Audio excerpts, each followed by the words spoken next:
नमस्कार दोस्तों।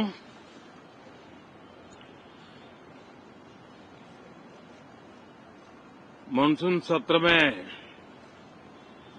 आप सभी मीडिया जगत के लोगों का स्वागत है। साथियों, मानसून नवीनता और नवसर्जन का प्रतीक है और अब तक जो खबरें मिली है, देश में मौसम बहुत ही अच्छे ढंग से आगे बढ़ रहा है। कृषि को लाभदायक मौसम की खबरें हैं और बारिश किसानों की अर्थव्यवस्था, देश की अर्थव्यवस्था, ग्रामीण अर्थव्यवस्था और इतना ही नहीं, हर परिवार की अर्थव्यवस्था में एक बहुत महत्वपूर्ण होता है। अब तक जो मुझे जानकारी दी गई है, उस हिसाब से पिछले 10 वर्ष में जो पानी का भंडार हुआ है इस बार, वो करीब करीब 3 गुना हुआ है, जिसका आने वाले दिनों में भी देश के अर्थतंत्र को बहुत लाभ होगा। साथियों, ये मानसून सत्र राष्ट्र के लिए ये बहुत ही गौरवपूर्ण सत्र है। ये मानसून सत्र राष्ट्र के लिए एक अपने आप में विजयोत्सव का रूप है।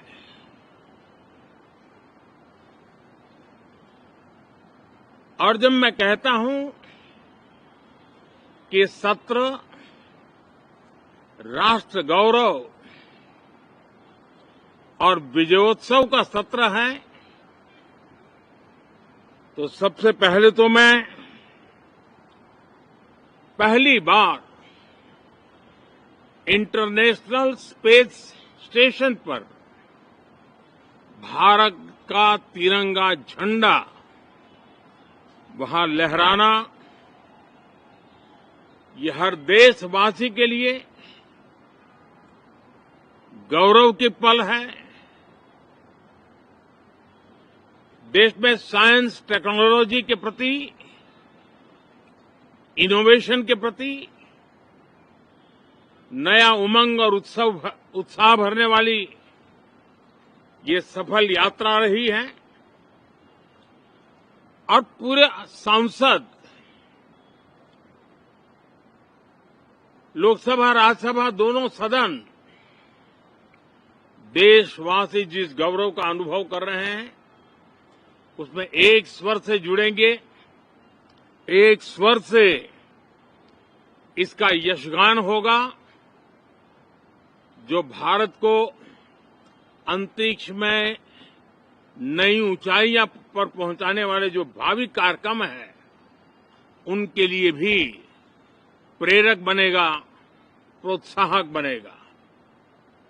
साथियों, ये मानसून सत्र एक विजयोत्सव है। पूरी दुनिया ने भारत की सैन्य शक्ति का, भारत के सैन्य के सामर्थ्य का रूप देखा है। ऑपरेशन सिंदूर में भारत की सेना ने जो लक्ष्य निर्धारित किया था, 100% अचीव किया। आतंकियों के आकाओं के घर में जाकर के 22 मिनट के भीतर भीतर ऑपरेशन सिंदूर के तहत उसको जमींदोज कर दिया गया। और मैंने बिहार की एक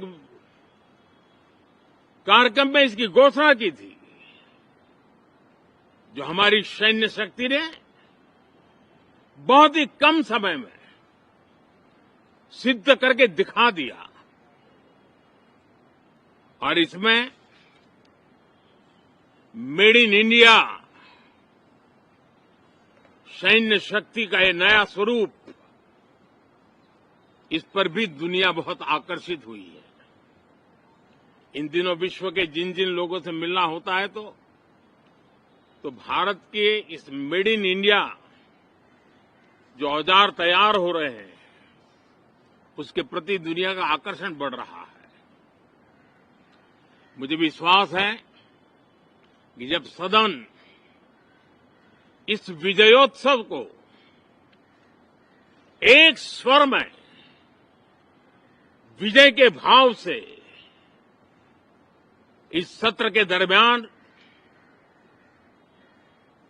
उन ओजस्वी तेजस्वी भावनाओं को प्रकट करेगा, तो भारत की सैन्य शक्ति को बल मिलेगा, प्रोत्साहन मिलेगा, देशवासियों को प्रेरणा मिलेगी और सैन्य क्षेत्र में जो रिसर्च, इनोवेशन और मैन्युफैक्चरिंग हो रहे हैं, made in India defence equipment बन रहे हैं, उसको भी एक बल मिलेगा और जो भारत के नौजवानों के लिए नए रोजगार के अवसर पैदा करेगा। साथियों, ये दशक हम एक प्रकार से देख सकते हैं कि शांति और प्रगति कंधे से कंधा मिलाकर के आगे बढ़ने के कदम कदम पर प्रगति के एहसास करते रहे हैं।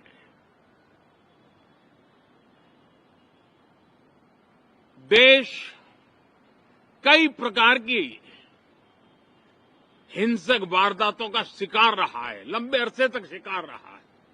देश आजाद हुआ तब से ये समस्या को हम झेल रहे हैं, चाहे आतंकवाद हो, नक्सलवाद हो। कोई प्रारंभ में शुरू हुआ होगा, कोई बाद में शुरू हुआ होगा, लेकिन आज नक्सलवाद का, माओवाद का दायरा बहुत तेजी से सिकुड़ रहा है। माओवाद को, नक्सलवाद को जड़ से उखाड़ने के संकल्प के साथ देश के सुरक्षा बल एक नए आत्मविश्वास से, तेज गति से सफलता की ओर कदम रख रहे हैं।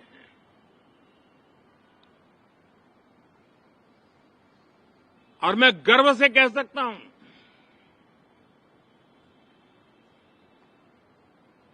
देश में सैकड़ों जिले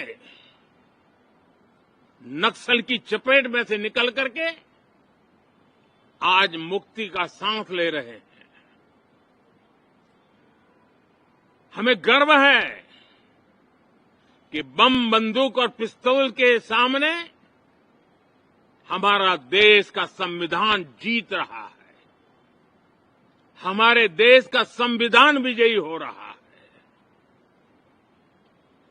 देश के उज्जवल भविष्य के लिए साफ दिख रहा है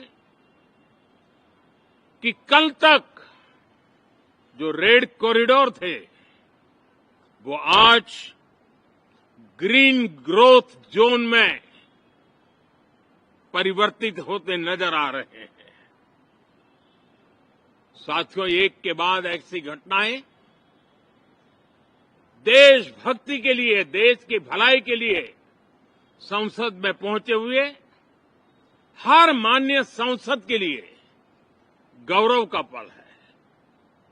और संसद के इस सत्र में ये गौरव गान पूरा देश सुनेगा, हर सांसद से सुनेगा, हर दल से सुनेगा। साथियों, आर्थिक क्षेत्र में भी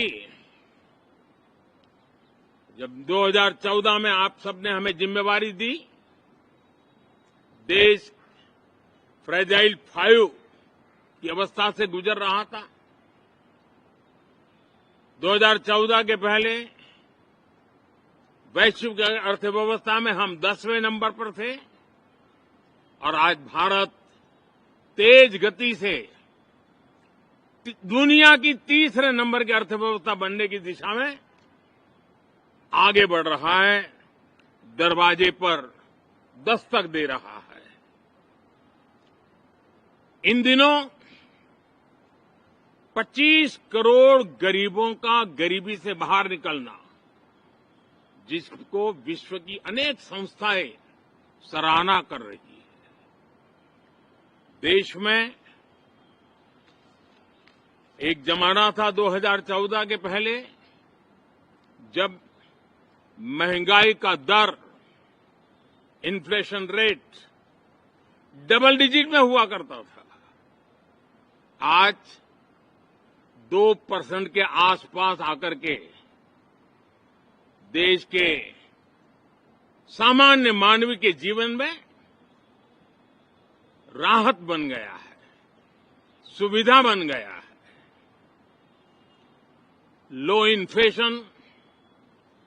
लो इन्फ्लेशन के सामने हाई ग्रोथ एक अच्छे विकास यात्रा की दिशा है। साथियों, डिजिटल इंडिया, यूपीआई आज भारत के एक नए सामर्थ्य को दुनिया देख रही है, पहचान रही है और ज्यादातर देश में उसके प्रति एक आकर्षण पैदा हो रहा है। यूपीआई ने फिनटेक की दुनिया में अपने एक नाम कमाया है। रियल टाइम डिजिटल ट्रांजैक्शन दुनिया में सबसे ज्यादा हो रहे हैं। दुनिया में जितने हो रहे हैं, अकेले भारत में उससे ज्यादा हो रहे हैं। साथियों, पिछले दिनों इंटरनेशनल लेबर ऑर्गेनाइजेशन का एक वैश्विक समागम था और उसमें भारत ने बहुत बड़ी ऊंचाई प्राप्त की है। आईएलओ का कहना है कि 90 करोड़ से ज्यादा लोग भारत में अब सोशल सिक्योरिटी के दायरे में हैं। ये अपने आप में एक बहुत बड़ा अचीवमेंट है।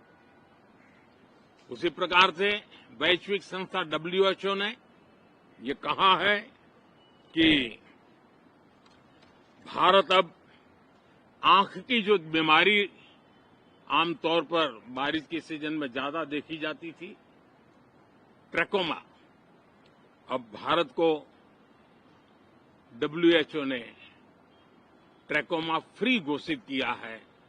तो आरोग्य के क्षेत्र में भी ये अपने आप में एक महत्वपूर्ण भारत के लिए सिद्धि है। साथियों, पहलगाम की क्रूर अत्याचार, नरसंहार पूरी दुनिया चौंक उठी थी। आतंकवादी और आतंकवादी के आके दुनिया का ध्यान उनकी तरफ केंद्रित हुआ था और उस समय दल हित छोड़ करके देश हित में हमारे ज्यादातर दलों के प्रतिनिधि, ज्यादातर राज्यों के प्रतिनिधि विश्व भ्रमण किया, दुनिया के अनेक देशों में गए और एक स्वर से दुनिया के सामने आतंकवादियों का आका पाकिस्तान को बेनकाब करने का एक बहुत सफल अभियान चलाया। मैं आज राष्ट्रहित में किए गए इस महत्वपूर्ण कार्य के लिए उन सभी सांसदों की सराहना करना चाहता हूं, सभी दलों की सराहना करना चाहता हूं और इसने देश में एक सकारात्मक वातावरण पैदा किया। विश्व ने भारत की बात को स्वीकार करने की दिशा में अपने मन के द्वार खोले और इसके लिए ये हमारे सांसदगण, हमारे राजनीतिक दल सराहना करने के मेरे लिए सौभाग्य है। साथियों, हम जानते हैं कि ये स्पिरिट, एक स्वर, एक एकता का वातावरण देश को कितना उत्साह से भर देता है। विजयोत्सव का ये पर्व इस मॉनसून सत्र में भी उसी भाव से प्रकट होगा। देश की सैन्य शक्ति को सराहना करेगा, देश के सामर्थ्य का गौरवगान करेगा और देश के 140 करोड़ नागरिकों को नई प्रेरणा का कारण बनेगा। मुझे विश्वास है कि हम सब मिलकर के डिफेंस के क्षेत्र में आत्मनिर्भर होने के इन प्रयासों को बल दें, सेना के सामर्थ्य की सराहना करें और मैं आज देशवासियों के सामने जरूर कहूंगा और देश के राजनीतिक दलों से भी कहूंगा कि देश ने एकता की ताकत देखी है, एक स्वर का सामर्थ्य क्या होता है देखा है। तो सदन में से भी सभी माननीय सांसद उसको बल दें, उसको आगे बढ़ाएं और मैं जरूर कहूंगा, राजनीतिक दल अलग अलग हैं, हर एक का अपना एक एजेंडा है, अपनी एक भूमिका है, लेकिन मैं इस वास्तविकता को स्वीकार करता हूं कि दल हित में मत भले न मिले, लेकिन देश हित में मन जरूर मिले। इसी एक भावना के साथ इस मॉनसून सत्र से देश के विकास यात्रा को बल देने वाले, देश की प्रगति को बल देने वाले, देश के नागरिकों को सामर्थ्य देने वाले अनेक विधेयक प्रस्तावित हैं। सदन विस्तृत चर्चा करके उसको भी पारित करेगा। मेरी सभी माननीय सांसदों से उत्तम डिबेट चलाने के लिए शुभकामनाएं हैं। बहुत बहुत धन्यवाद।